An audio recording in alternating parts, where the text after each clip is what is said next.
बच्चों, आज हम लोग वर्क और एनर्जी के कॉन्सेप्ट को समझेंगे। इसमें हम शुरुआत करते हैं सिंस हमने न्यूटन्स लॉ ऑफ मोशंस वगैरह देखे हुए हैं और कैसे फोर्स लगता है तो एक्सीलरेशन आता है तो किस तरह से वेलोसिटी चेंज होती है, कॉन्सेप्ट हम लोगों ने पहले देखा हुआ है। तो हम शुरू करते हैं काइनेटिक एनर्जी से। तो काइनेटिक एनर्जी आपको सपोज करो, इसको हम कैसे लिखते हैं। तो अगर कोई पार्टिकल है जिसका मास m है एंड जिसकी वेलोसिटी v है, तो उसकी काइनेटिक एनर्जी क्या होती है? काइनेटिक एनर्जी होती है हाफ mv²। अब देखिए, इसको ऐसे भी लिख सकते हैं, half v dot v is basically v²। v dot v scalar quantity है, तो एनर्जी भी स्केलर क्वांटिटी हो जाती है। तो किसी, अब ये चूक देखिए, काइनेटिक एनर्जी तो क्या है, ये उसके मैग्नीट्यूड पे डिपेंड कर रही है वेलोसिटी के, वो कब चेंज होता है। आपने आपने देखा होगा कि अगर कोई पार्टिकल इस डायरेक्शन में जा रहा है और इसी डायरेक्शन में आपने फोर्स लगा दिया, तो इसकी वेलोसिटी का जो मैग्नीट्यूड होगा वो तो चेंज होगा। और अगर फोर्स आपने सपोज कीजिए इस डायरेक्शन में लगा दिया, तो क्या होगा? मैग्नीट्यूड चेंज नहीं होगा, बट इसकी डायरेक्शन चेंज हो जाएगी। तो मैग्नीट्यूड चेंज होने के लिए फोर्स जो है ये उसी डायरेक्शन में होना चाहिए, v के डायरेक्शन में होना चाहिए, तो उसकी काइनेटिक एनर्जी चेंज होगी। तो वेलोसिटी का मैग्नीट्यूड चेंज होगा तो काइनेटिक एनर्जी चेंज होगी। मैं उस सिचुएशन की, तो जब अगर कोई फोर्स ऐसा लग रहा है जो v के डायरेक्शन में ही है, वेलोसिटी के डायरेक्शन में ही है, उस केस में काइनेटिक एनर्जी चेंज होने की रेट क्या होगी? डीके बाई dt अगर निकालें तो इसको हम पूरा डिफरेंशिएट करेंगे और प्रिज्यूम करें मास इज कांस्टेंट। इस पार्टिकल की बात कर रहे हैं तो ये बाहर आ जाएगा, तो इसका डिफरेंशिएशन क्या हो जाएगा? d v² / dt, that is equal to, हम क्या लिख सकते हैं, m/2 dv/dt। ये 2 कट जाएगा तो आप हो जाएगा m dv/dt divided by v. This is what? This is ma. dv/dt is a। ये बेसिकली हो जाता है फोर्स एंड बी। तो ये, और ये फोर्स कौन सा? जो वेलोसिटी के डायरेक्शन में है, तो हम इसको टेंजेंशियल फोर्स बोलते हैं कि बी के डायरेक्शन में है। तो DK by D T F T V हो जाता है। फोर्स मीन्स फोर्स जो टेंजेंशियल है और multiplied by B, that is equal to DK by D T. This is important. अब देखिए, यहीं पे आप इसको ऐसे भी अगर ये बात हो रही ट्रांजिशन फोर्स की, तो इसका मतलब क्या है कि अगर कोई वेलोसिटी v है इस तरफ, फोर्स f इस तरफ है, तो ये अगर ये थीटा है तो एफ टी क्या हो जाएगा? एफ टी डायरेक्शन में क्या हो जाएगा? F cos theta. इसको बेसिकली लिख क्या सकते हैं? इसको लिख सकते हैं F cos theta v also, that is equal to F dot B, that is dot product. F dot B क्या होता है? एफ और बी के मैग्नीट्यूड और उसके बीच का जो थीटा है उसका cos थीटा से मल्टीप्लाई कर देते हैं। तो ये आ गया डीके बाई dt आपका।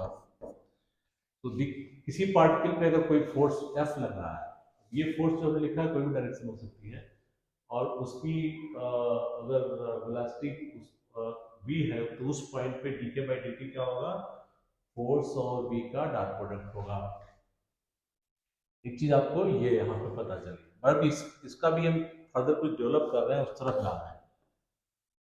अब देखिए, हम फिर यहीं से इसको लिखेंगे, DK by D T equal to F, and v क्या लिख सकते हैं? ये D R by D T लिख सकते हैं। v क्या होता है? ये क्या होता है? D R by D T, ऐसा लिख दिया हमने। अब इसको देखिए, इसमें अगर हम dt दोनों तरफ से हटा दें, दोनों तरफ से dt से मल्टीप्लाई कर दें, तो बचेगा क्या?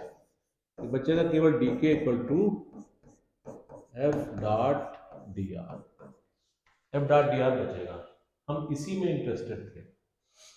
अब एफ डॉट डी आर क्या है, इसको आप जरा विजुलाइज कीजिए। क्या है, किसी पार्टिकल पे फोर्स एफ लिख रहा है, उसमें वो अगर डी आर उसमें डिस्प्लेसमेंट होता है तो F multiplied by that displacement dot product क्या होता है, वर्क होता है। वो फोर्स उस पार्टिकल पे कितना वर्क कर रहा है, तो ये वर्क डन है बेसिकली, वर्क डन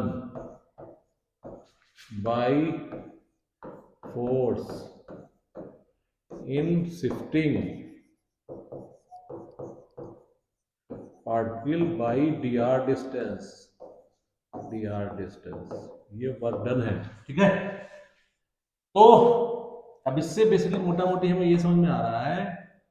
अब जरा इसको हम इंटीग्रेट करिए, तो डी आर डिस्टेंस के लिए है, तो टोटल वर्क डन क्या हो सकता है। अगर हम थोड़ा से हम ये लें कि कोई पार्टिकल इनिशियली आई पॉइंट पे था, आई फिर एक फाइनल पॉइंट पे पहुंचा एफ पे, ए पॉइंट था, ए बी था, तो और इस पे फोर्स इस समय एफ लग रहा था, जो फोर्स किसी भी डायरेक्शन में था, और यहाँ पे काइनेटिक एनर्जी पहले इनिशियल काइनेटिक एनर्जी आई थी, फाइनल काइनेटिक एनर्जी के एफ।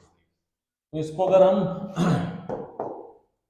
इंटीग्रेट करें ऐसे, कहाँ से इंटीग्रेट करें, इनिशियल पोजीशन से फाइनल पोजीशन, इनिशियल पोजीशन से फाइनल पोजीशन। तो इसको क्या लिख सकते हैं, ये तो हो जाएगा के फाइनल माइनस के इनिशियल, ये हो गया टोटल काइनेटिक एनर्जी कितनी चेंज हुई इस लोकेशन से लेके इस लोकेशन तक, यहाँ से यहाँ तक जाने में कितनी काइनेटिक एनर्जी चेंज हुई। ये काइनेटिक एनर्जी होगी कितनी, ये होगी एफ डी आर, इसका आई से इनिशियल से फाइनल तक, और ये बेसिकली क्या है, टोटल वर्क डन।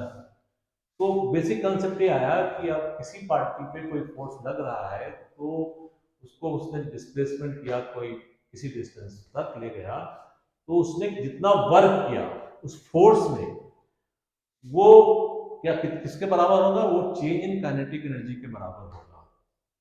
तो इसको क्या बोलते हैं, इसको बोलते हैं work energy theorem, work energy theorem.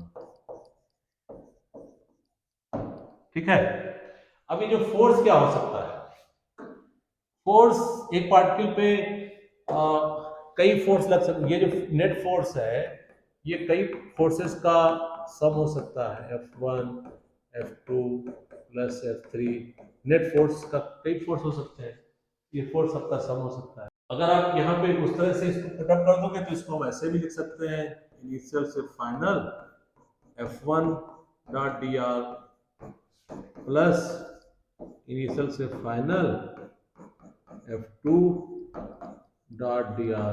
अब ऐसा करते जाओ तो भी सारे फोर्स ने मिलके जितना वर्क अपन किया उस पार्टिकल पे, तो वो अगर हम निकालना चाहें तो क्या होगा, बेसिकली उसकी चेंज इन काइनेटिक एनर्जी के बराबर होगा। इसको वर्क एनर्जी थ्योरम बोलते हैं। अब ये इसी बीच एक थोड़ा सा और हम कंसेप्ट बता दें आपको। हाँ, अभी आपने देखा था कि d K equal to F d r, और ये क्या है, दिस इज वर्क डन, ये कुछ वर्क डन है, फोर्स वर्क डन है। तो इसको अगर आप वापस dt से डिवाइड कर दें, ऐसे dt से डिवाइड कर दें, सब जगह dt आ जाए, तो आप देखिए ये क्या हो गया, rate of doing work, rate of doing work by the force F, ये क्या हो गया, अगर यहां से देखें तो इसको जाता है FV, FV। Rate of doing work को एक चीज और बोला जाता है, इसको पावर भी बोलते हैं, this is called power of. अब हम आते हैं, अभी तक हम देख रहे थे एक पार्टिकल के, तो हमने कह दिया कि final kinetic energy initial equal two of F जो है फोर्स लग रहा है, उसने टोटल वर्क कितना किया इनिशियल से फाइनल पोजीशन जाने के लिए। अब अगर हम सिस्टम ऑफ पार्टिकल की बात करें, सिस्टम ऑफ पार्टिकल्स को दो पार्टिकल है, A particle and B particle. तो इसके लिए भी ये लागू हो जाएगी। ओनली थिंग हम यहाँ पे सिस्टम की काइनेटिक एनर्जी, पहले इसकी काइनेटिक एनर्जी भी कंसीडर करेंगे, इसकी इनिशियल काइनेटिक एनर्जी, इसकी फाइनल काइनेटिक एनर्जी, और दोनों पे इस पे कितने फोर्स लग रहे हैं, इस पे फोर्स लग रहे हैं, दोनों का अलग अलग इंटीग्रेशन हो जाएगा, तो वो भी आ जाएगा। अब इसको जैसे हम सिंप्लीफिकेशन के लिए पार्टिकल 1 बोल दें, इसको पार्टिकल 2 बोल दें, दो पार्ट के लिए अगर ये लिखना चाहे तो क्या आ जाएगा, ये KF2 सेकेंड पार्टिकल, के फाइनल फर्स्ट पार्टिकल, फिर के इनिशियल सेकेंड पार्टिकल माइनस के इनिशियल फर्स्ट पार्ट के लिए, तो नेट काइनेटिक एनर्जी चेंज हो जाएगा उसमें, और ये टोटल कितना हो जाएगा, दोनों का अलग कर लो, initial to final, particle F के लिए, पार्टिकल के लिए एक आप कर लो से जिसपे फोर्स F1 लग रहे हैं पार्टिकल पे टोटल, एंड F2 पार्टिकल पे अगर नेट फोर्स जितना लग रहा है F2 लग रहा है, तो इसको भी आप इंटीग्रेट कर लो टोटल डिस्टेंस पे, तो दोनों पार्टिकल पे अलग अलग कितने फोर्स लग रहे हैं उसको आप इस तरह से इंटीग्रेट करो, तो नेट सिस्टम की काइनेटिक एनर्जी कितनी चेंज हुई वो भी आप ऐसे निकाल सकते हो पार्टिकल के लिए, सिस्टम के लिए। अब एक कॉन्सेप्ट आता है पोटेंशियल एनर्जी का। ये कॉन्सेप्ट कहां से पैदा हुआ ये हम लोग देखते हैं। सपोज कीजिए कि दो चार्ज है, एक ये पॉजिटिव चार्ज है, एक ये नेगेटिव चार्ज है, ठीक है। अब दोनों के बीच में अट्रैक्शन फोर्स होगा, एक और दोनों फोर्स बराबर ही होंगे, ये इसको खींच रहा होगा, ये इसको खींच रहा होगा। फोर्स क्या होता है, ये बेसिकली के constant Q1 Q2 upon R square, इसका चार्ज Q1 है, इसका Q2 है, ठीक है। तो फोर्स दोनों के लिए बराबर होंगे, इसको इधर खींचेगा, इधर अट्रैक्ट करेगा। अब इसको आपने एक वेलोसिटी सपोज करो v1 इधर दे दी, इसको वेलोसिटी v2 इधर दे दी, तो क्या होगा, ये इधर जाएगा पर फोर्स इधर लग रहा है, तो इसकी जो है वेलोसिटी धीमी होती जाएगी, फिर कहीं जीरो हो जाएगी। ये इधर जा रहा है, फोर्स इधर लग रहा है, तो इसकी वेलोसिटी भी धीमी हो जाएगी, कहीं पे जीरो हो जाएगी। और जब जीरो हो जाएगी उसके बाद जो अट्रैक्शन फोर्स अभी भी इधर ही लग रहा है, तो फिर ये यहाँ पे जाके जीरो होगा, ये ऐसे जाएगा जीरो होगा, फिर वापस लौटेगा, यहाँ पे आके फिर v2 हो जाएगा। ये जो ऑब्जर्व किया गया उसकी बात कर रहा हूँ, और ये जीरो जाएगा, फिर यहाँ पे आके फिर v1 वेलोसिटी हो जाएगी। तो ये सोचा गया कि भाई यहाँ पे तो ठीक है काइनेटिक एनर्जी है, और यहाँ पे जाकर के वेलोसिटी जीरो होगी, फिर वापस आ गया, फिर से वही काइनेटिक एनर्जी वापस आ गई। इसका मतलब कहीं ना कहीं कोई एक और एनर्जी है जो काम कर रही है। ये काइनेटिक एनर्जी जितनी थी वापस आ गई, तो बीच में वो कहीं ना कहीं कुछ चेंज होकर कुछ और बन रहा है, फिर वापस काइनेटिक एनर्जी बन रही है। तो ऐसे सिस्टम के लिए, ऐसी सिचुएशन के लिए डिफाइन किया है कि this is concept of potential energy, जो किसी की पोजीशन पे डिपेंड करती है, किस पोजीशन पे पार्टिकल पहुंचा। ये कहा गया कि भाई यहाँ पे काइनेटिक एनर्जी थी, और जब इधर बढ़ना शुरू हुई तो बाई पोजीशन, जो पोजीशन बढ़ती जा रही है तो इसकी पोटेंशियल एनर्जी बढ़ती जा रही है, तो यहाँ पे जाके पोटेंशियल सबसे ज्यादा हो गई, काइनेटिक एनर्जी जीरो हो गई, फिर वापस जब आप आया फिर पोटेंशियल एनर्जी यहाँ पे आके जीरो हो गई, काइनेटिक एनर्जी फिर अपने ओरिजिनल पोजीशन पे आ गई। ये पोटेंशियल एनर्जी को हम कैसे डिफाइन करेंगे, पोटेंशियल एनर्जी के लिए बेसिकली डिफाइन किए गए उस सिस्टम के लिए जो क्लोज सिस्टम है। अब क्लोज सिस्टम का मतलब है कि अगर इसके अंदर दो पार्टिकल हैं P1 P2, तो P1 P2 पार्टिकल है, क्लोज सिस्टम में इसके ऊपर बाहर से P1 P2 पार्टिकल पे बाहर से कोई फोर्स नहीं लग रहा, केवल आपस में इंटरनल ही फोर्स है, P1 P2 एक दूसरे पे ही फोर्स लगा रहे हैं। अगर ये हम सिस्टम का कंसीडर करें तो बाहर से कोई फोर्स इस पे नहीं लग रहा है, उस कंडीशन में ये change in potential energy define किया गया। चेंज इन पोटेंशियल एनर्जी कैसे होगा कि कितना ये जो इंटरनल फोर्स है इनमें आपस में जो फोर्स लग रहे हैं, F ये इस पे लगा रहा है, कोई और पार्टिकल होता है वो भी, तो जो इंटरनल फोर्स आपस में काम कर रहे हैं, कितना काम कर रहे हैं उस पे dr डिस्प्लेसमेंट के लिए, तो वो जो पोटेंशियल एनर्जी चेंज होगी वो डेल्टा यू होगी। इसका मतलब इसको final potential and initial potential energy का निकालोगे तो ये बोला गया F dr initial to final. अच्छा, ये अभी अभी हमने देखा है, इसको क्या बोला था हम लोगों ने, ये बोला था ये बेसिकली है माइनस डेल्टा डेल्टा के, दैट इज काइनेटिक एनर्जी। ये है minus kinetic energy final minus kinetic energy initial. तो इसको अगर आप वो करोगे तो आप देखोगे u initial plus kinetic energy initial equal to u final plus kinetic energy final. इसको अगर आप रीअरेंजमेंट करके देखोगे तो इस तरह से लिख सकते हैं। इसका मतलब क्या हुआ कि ये चीज जो है कि initial potential energy plus initial kinetic energy should be equal to final potential energy and final kinetic energy. इस कॉन्सेप्ट को बोला गया conservation of energy, conservation of energy. और इस टोटल इस ये जो ये है energy, kinetic energy plus potential energy को मैकेनिकल एनर्जी बोला गया। This is called mechanical energy, mechanical energy. But ये किस सिचुएशन में करेक्ट है? व्हेन सिस्टम इज क्लोज्ड, उस सिस्टम में पे बाहर से कोई फोर्स नहीं लग रहा, आपस में फोर्स लग रहा है, क्योंकि जब बाहर के फोर्स के लग रहे हैं तब वो कंजर्वेशन ऑफ एनर्जी का कांसेप्ट नहीं है। फिर उसका मतलब उसकी एनर्जी कंजर्व नहीं रहेगी, कुछ और हो जाएगी। तो जब एक्सटर्नल फोर्स नहीं है सिस्टम ऑफ पार्टिकल पे तो ये कॉन्सेप्ट लागू होगा कि initial potential energy plus initial kinetic energy equal to final kinetic energy to final potential energy. Important point याद रखिएगा कि एक्सटर्नल फोर्स उस समय नहीं लग रहे होंगे, तब के लिए ये है। बट अगर बाहर के भी फोर्स लग रहे हो तब ऐसे सिस्टम को हम क्या करेंगे? उसके लिए एक चीज और हम आते हैं।